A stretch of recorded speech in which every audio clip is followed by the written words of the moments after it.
Le Canada, tel que nous le connaissons, d'un pays qui s'étend d'un océan à l'autre, la plus grande démocratie au monde, embrassant les montagnes rocheuses,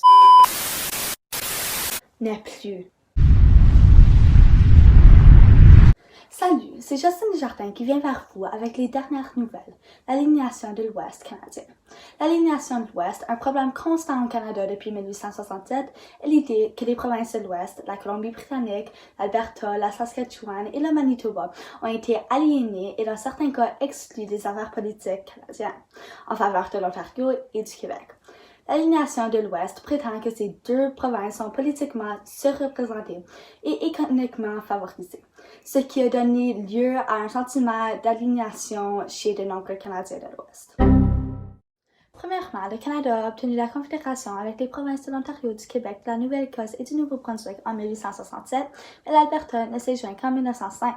Aujourd'hui, les préoccupations communes des Albertiens se résument en 3 mots: représentation, irrigation et pétrole. Avec 34 sièges, l'Alberta ne représente qu'environ 10% du Parlement canadien, la Chambre des communes. Mais économiquement, la province productrice de pétrole contribue à hauteur de 17% du PIB du pays. Ensuite, il y a les paiements de préfécation, l'argent que les provinces démunies reçoivent du gouvernement fédéral. L'Alberta verse des milliards par année au compte fiscal fédéral en raison de sa forte économie, mais n'a reçu aucun paiement depuis 1965. Cela est resté vrai même lorsque l'Alberta a été frappé par sa pire crise financière depuis des décennies. Entre 2014 et 2016, une surabondance de l'offre a fait chuter le prix mondial du pétrole, ce qui a entraîné la perte de plus de 100 000 emplois dans la province et une récession totale. Depuis lors, la reprise économique est fragile, d'autant plus que plusieurs projets de l'éduc sont en suspens. Cela a laissé de nombreux Albertiens anxieux et ignorés. Entrée ou exit. M. Downing espère transformer ce sentiment de trahison économique en un mouvement politique viable avec la création de Wexit Alberta.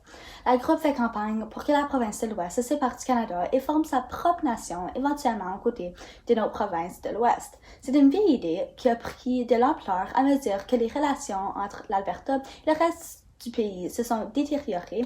Des candidats séparatistes se présentent aux élections albertaines depuis les années 1930, mais n'ont jamais remporté le pouvoir, contrairement aux politiciens séparatistes du Québec. Lors des élections provinciales de 2019, le Parti de l'indépendance de l'Alberta a obtenu environ 13 400 voix, soit moins de 1% du vote populaire. Bien que ces résultats ne signifient peut-être pas un jugement politique imminent, il y a des signes qu'il est en croissance selon un récent sondage de l'Environix Institute en Alberta, page 56 de Spectre politique dans l'Alberta libertaire.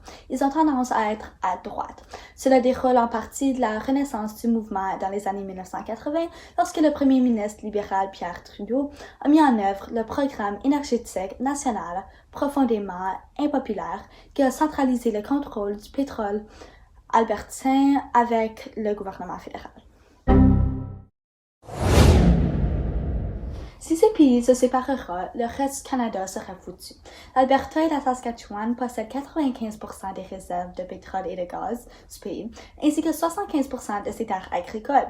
Le retiré du Canada supprimera une grande partie des ressources naturelles du Canada.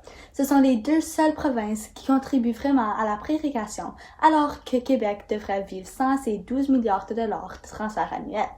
De plus, cela coupera la Colombie-Britannique du reste du Canada. La Colombie-Britannique ne rejoint le Canada que sur la promesse d'avoir un chemin de fer transcontinental la reliant au reste du Canada, sinon il aurait rejoint les États-Unis.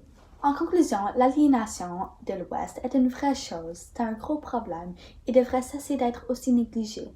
Pour empêcher les gens de se sentir aliénés, nous devons leur faire sentir qu'ils ont une voix. Elles doivent être incluses dans les décisions fédérales autant que les autres provinces. Si l'Ouest se sent aliéné, non seulement qu'il souffre, mais le reste du Canada souffre aussi.